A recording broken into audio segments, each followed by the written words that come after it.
প্রথমে বলেন, এইটি কোনো বানানো গল্প না, এটি একটি সত্যি ঘটনা। ক্লাস 10-এ পড়ার সময় আমার স্কুল শিক্ষকের সাথে আমার একটা ঘটনা ঘটে যায়। সেই সূত্র ধরে চাচা আমাকে প্রতি রাতে তার ইচ্ছা পূরণ করত। আমার নাম মিষ্টি। আমি আমার চাচা চাচির সাথে গ্রামে থাকতাম।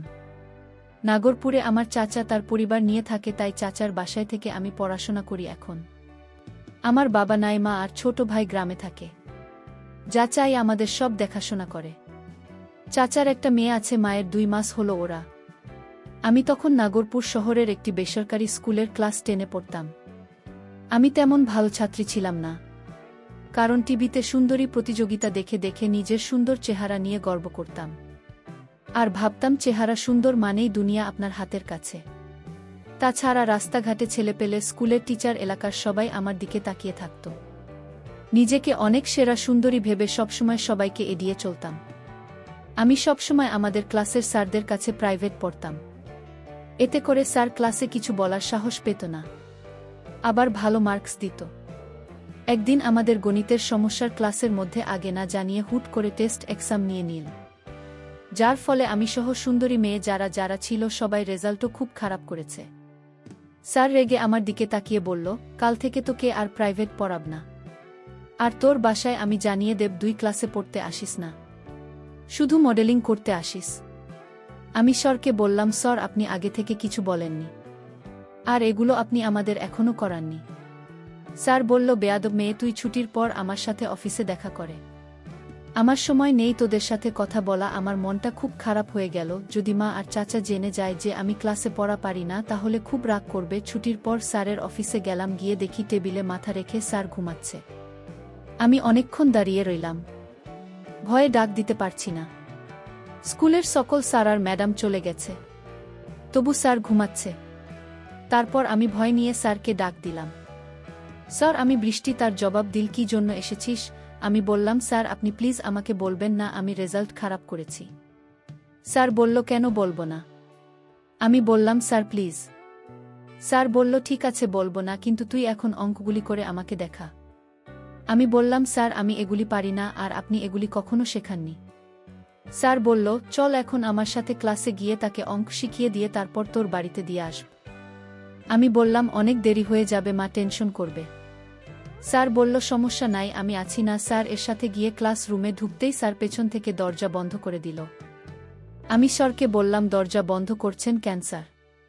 স্যার বলল, কেউ যাতে ডিস্টার্ব না করতে পারে। তারপর আমি বেঞ্চে গিয়ে বসতেই স্যার বলল, বৃষ্টি বেঞ্চে বসার দরকার নেই, তুই চেয়ারে বসে, আমি টেবিলে বসে আছি। আমিও স্যারের কথা মতো বেঞ্চ ছেড়ে চেয়ারে গিয়ে বসলাম। বসতে দেরি, কিন্তু শ্যামল স্যার আমাকে পড়াতে দেরি করলেন না। আমি বললাম, স্যার কি করছেন এসব? তিনি বললেন, তোমার অঙ্ক থেকে শুরু করে সব কিছু করে দেওয়ার দায়িত্ব আমার। তাছাড়া কিছু পেতে হলে কিছু দিতে হবে।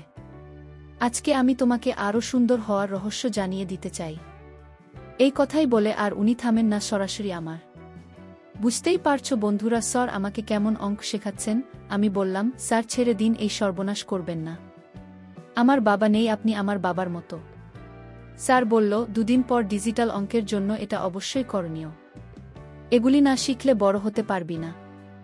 সারাদিন টিভি চ্যানেলগুলিতে এত কিছু দেখিস, তারপর ও জানিস না এইসব করে যে গাড়ি ঘোড়া চড়ে সে। আমি বললাম, স্যার আমি বড় হতে চাই না, আমি গাড়ি ঘোড়ায় চড়তে চাই না। আপনার ছেলে মেয়েগুলি আমার বয়সের, প্লিজ ছেড়ে দিন। এ কথা শোনার পর স্যার আমাকে জোর করে টেবিলের উপরে অঙ্ক শেখাতে লাগল। আমি চিৎকার দিতে সাহস পাচ্ছিলাম না, কারণ কেউ আসলে ওনার মতো ভণ্ড টিচার বেঁচে যাবে ঠিক, কিন্তু আমি কারো কাছে মুখ দেখাতে পারবো না। অতঃপর স্যারের কলম ঠিক আমার খাতার মুখের কাছাকাছি। তার কলম আমার খাতায় অঙ্ক শেখাতে আমি ভয়ে কেঁপে উঠলাম। আমি কিছুই বললাম না, কেননা এই মুহূর্তে ভুল নির্ভুল ভাবতে গেলে আমাকে পস্তাতে হবে। শ্যামল স্যার তার কলম দিয়ে অঙ্ক শেখানোর চেষ্টা চালাতে লাগল। আমিও কেমন যেন ভয় করে করে হাঁপাতে থাকলাম। তারপর শ্যামল স্যার হঠাৎ করে তার কলমটা দিয়ে খাতায় কঠিন অঙ্ক করলেন, যে অঙ্কে আমি এর আগে কখনো করিনি। আমার কাছে খুব কঠিন মনে হচ্ছিল। আমার হাসি ভরা অহংকারী মুখটা ভয়ে ছোট হতে থাকল। স্যার হঠাৎ করে বলল, দেখ বৃষ্টি, শিক্ষা কি জিনিস, খুব শক্ত পড়ালেখা করার, তাই না? এবার দেখ স্যার অঙ্ক কি জিনিস, এভাবে 15-20 মিনিট পাগলের মতো অঙ্ক করে বললেন। বৃষ্টি, আমার অঙ্ক প্রায় শেষ হয়েছে, আর একটু। আমি বললাম, এই অঙ্কের নাম কি স্যার? এ কথা বলতেই স্যার বলল, এখনও এই অঙ্কের নাম জানিস না? আজ হাতে ধরে দেখিয়ে দিচ্ছি আর শিখিয়ে দিচ্ছি।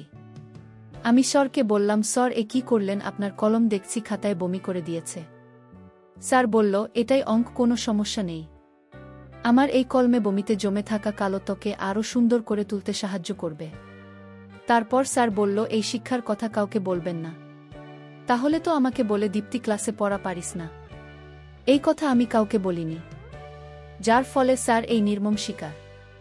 এর 34 মাস পর আমি গর্ভবতী হয়ে যাই। আর আমার মা আর চাচা জেনে যায় আমার এই করুণ কাহিনীর কথা। মানসম্মানের ভয়ে কাউকে কিছু বলতে পারেনি আমার মা। তারপর মা আমাকে হাসপাতালে নিয়ে গিয়ে সব কিছু করার ব্যবস্থা করে দেয়। আমার জীবনে এ ঘটনা ঘটে যাওয়ার পর আমার চাচার নজর পড়ে আমার উপর। বন্ধুরা, ভিডিও মাঝখানে একটা কথা বলতে চাই। আমি তোমাদের আনন্দ দেওয়ার জন্য খুব কষ্ট করে ভিডিও বানাই। তাই তোমাদের কাছে অনুরোধ থাকবে, অবশ্যই এই ভিডিওটি দেখে একটি লাইক করবে এবং চ্যানেলটি সাবস্ক্রাইব করে পাশে থাকবেন। কিছুদিন সবই ঠিক চলছিল, কিন্তু আমার পড়ালেখার খরচ বাড়তে লাগল। আর চাচির আচরণ ও আমার সাথে দিন দিন খারাপ হতে লাগল। কিন্তু চাচা আমাকে কিছু বুঝতে দেয় না। নানা রকমভাবে চাচি আমার বিয়ে দেওয়ার চেষ্টা করত। যাই হোক, এবার আসি চাচার সাথে যে ঘটনা। একদিন চাচি আর চাচা অনেক ঝগড়া করে, আর চাচা রেগে গিয়ে চাচির গায়ে হাত তুলে চাচি ও তার বাপের বাড়ি চলে যায়। 34 দিন হয়ে গেল, চাচি আসে না। তাই আমি চাচাকে বললাম চাচিকে নিয়ে আসতে। চাচা বলল, সে নিজে থেকে আসলে দরজা খোলা না হয় দরকার নাই, আমি ঘরের কাজ করি সব। চাচা আমার রান্না অনেক পছন্দ করে। শুক্রবার এই চাচার বাসায় থাকে। সেদিন শুক্রবার ছিল। দুপুরে খাবার খেয়ে চাচা মন খারাপ করে টিভির দিকে তাকিয়ে আছে। আমি চাচাকে বললাম, চাচা করে দিই। চাচা বলল, না তুই এখানে বস, তোর সাথে কথা বলি। আমি হেসে বললাম, বলেন, আমি তো আছি। চাচা বলল, তোর চাচি আমার জীবনকে শেষ করে দিল। আমি ভাবলাম চাচি আমার জন্য ঝগড়া করেছে। আসলে চাচার কথা শুনে আসল কথা জানলাম। চাচার অফিসের এক কলিগকে নিয়ে তাদের ঝগড়া। চাচাকে চাচি সন্দেহ করছে, তা নিয়ে তাদের সমস্যা। চাচা আমাকে বলল, চল আজকে বাইরে থেকে ঘুরে আসি, তোকে কখনো কোথাও নিয়ে যেতে পারিনি।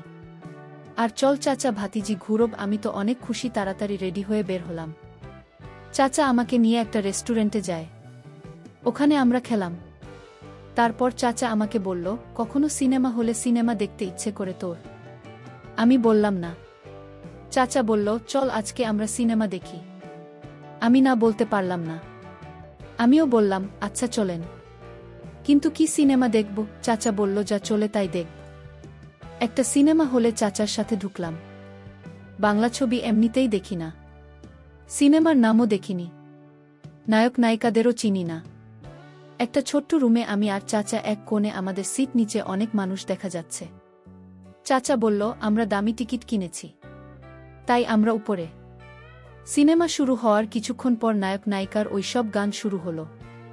গানের এক পর্যায়ে নায়িকা সম্পূর্ণ হয়ে নাচতে সে, আর গানের মধ্যে ওরা কি সব করছে এসব দেখে আমি লজ্জায় চুপ করে রইলাম। চাচাও কিছু বলছে না। আমি লজ্জায় চাচার সাথে কথা বলতে পারছি না। চলে যা কিভাবে বলি? জীবনে প্রথমবার এসব দেখলাম, তাও নিজের চাচার সাথে। লজ্জায় আমি নিচে তাকিয়ে আছি। যাক, গানটা শেষ হওয়ার কিছুক্ষণ পর নায়কের বোনকে গুন্ডা দিচ্ছি। মেয়েটাকে সম্পূর্ণ করে দিয়েছে। মেয়েটার ওই পুরোপুরি দেখা যাচ্ছে। এবার আর চুপ করে থাকতে পারলাম না। চাচাকে বললাম, আমি চলে যাব, এসব আমি দেখব না।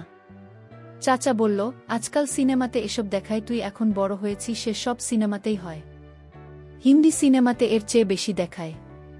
আচ্ছা চল যাই। বাসায় ফিরতে ফিরতে প্রায় রাত 9টা বেজে গেল। খাবার রেডি করে চাচাকে ডাকতে লজ্জা হলো, চাচার চোখের দিকে তাকাতে লজ্জা হলো। তাও ডাকলাম খেতে বসে। আমি খেতে পারছি না। চাচা বলল, কি রে, খাচ্ছিস না কেন? আমি কিছু বললাম না। চাচা আমাকে বলল, এখনো সিনেমার কথা বলতে পারিসনি তাই তো? আরে পাগলি, এসব এখন কোনো ব্যাপার না। আর তুই তো আমার সাথে অনেক ফ্রি, তাও এত লজ্জা পাচ্ছিস কেন? খা এবার। এসব বলে চাচা আমাকে খাওয়ালেন। রাতে আমি আমার রুমে শুয়ে পড়লাম। একটু পর দেখি চাচার রুম থেকে একটা মেয়ের কান্নার আওয়াজ বের হচ্ছে। বুঝলাম চাচা কাউকে মারছে, কিন্তু কাকে? আমি তো অবাক হয়ে গেলাম। কিছুক্ষণ পর চাচা আমার দরজার কাছে এসে আমাকে ডাকল। আমি দরজা খুলে দেখি চাচার নিচের দিকে কেমন যেন দাঁড়িয়ে আছে বোঝা যাচ্ছে। চাচা আমাকে বলে একটু কথা আছে তোর সাথে। আমি বললাম কি? চাচা বলল, আমার আসলে অনেক মাথায় ধরেছে, একটু মেসেজ দিদিমা। আমি বললাম কি বলবি? ইচ্ছে না থাকার পরেও না বলতে পারিনি। লজ্জায় পড়ে বললাম আচ্ছা বসেন, আসছি। চাচা বলল আমার রুমায়। আমি সামনে ঠিক করে নিয়ে চাচার রুমে গেলাম। চাচার মাথা মেসেজ দিতে লাগলাম। একটু পর চাচার দাঁড়িয়ে গেল, পুরোপুরি বোঝা যাচ্ছে আমি তো লজ্জায় অন্যদিকে তাকিয়ে আছি। চাচা একটু পর সম্পূর্ণ হলো আর চাচার ওই বের হয়ে আসলো। আমি উঠে চলে যেতে চাইলাম আর চাচা আমার হাত ধরে আমাকে ফেলে দিল। আমি চাচার কাছ থেকে নিজেকে ছাড়ানোর চেষ্টা করলাম।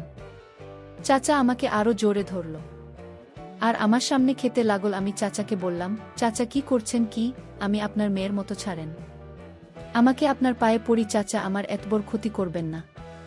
চাচা আমাকে ছাড়েন আর চাচা বলে, তুই কিছু ভাবিস না, তোর পেট ভরবে, লক্ষ্মী মেয়ে, আমাকে খেতে দে। তোর চাচা আমাকে খাবার দেয় না, আজ অনেক দিন হলো, লক্ষ্মী মেয়ে না করিস না। এসব বলে বলে চাচা আমার রান্না করা খাবার খেলো আর আমাকে সম্পূর্ণ করে ফেল। আমি নিরুপায় হয়ে কাঁদতে কাঁদতে নিজেকে ছাড়ানোর চেষ্টা করতে লাগলাম। চাচা তার এক হাত দিয়ে খাবার ধরে আর অন্য হাতে তার মুখ খাচ্ছে। চাচা আর আমি সারা রাত গল্প করলাম। চাচা আমাকে চাচির গল্প বলল। চাচিকে চাচা অনেক দিন ধরে দিতে পারে না, কারণ চাচির বাচ্চা হয়েছে। অনেকদিন পর চাচা ইচ্ছামতো দিল, তাই খুশিতে চাচা আত্মহারা। আমাকে চাচা বলল, এখন থেকে চাচা আমাকে দিবে, চাচি না আসলে আর ভালো। চাচি বাড়ি আসলে, চাচি ঘুমিয়ে পড়লে চাচা আমার কাছে আসবে।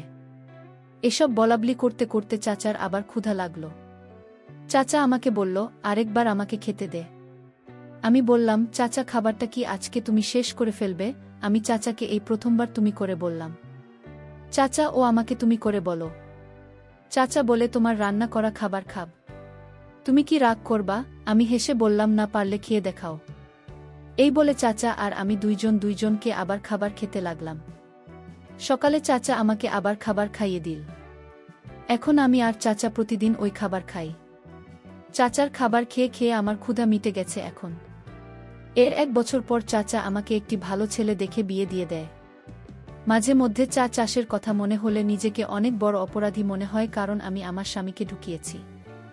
বন্ধুরা, আজকের গল্পটি যদি তোমাদের ভালো লেগে থাকে তাহলে অবশ্যই ভিডিওটিতে লাইক করতে ভুলবেন না।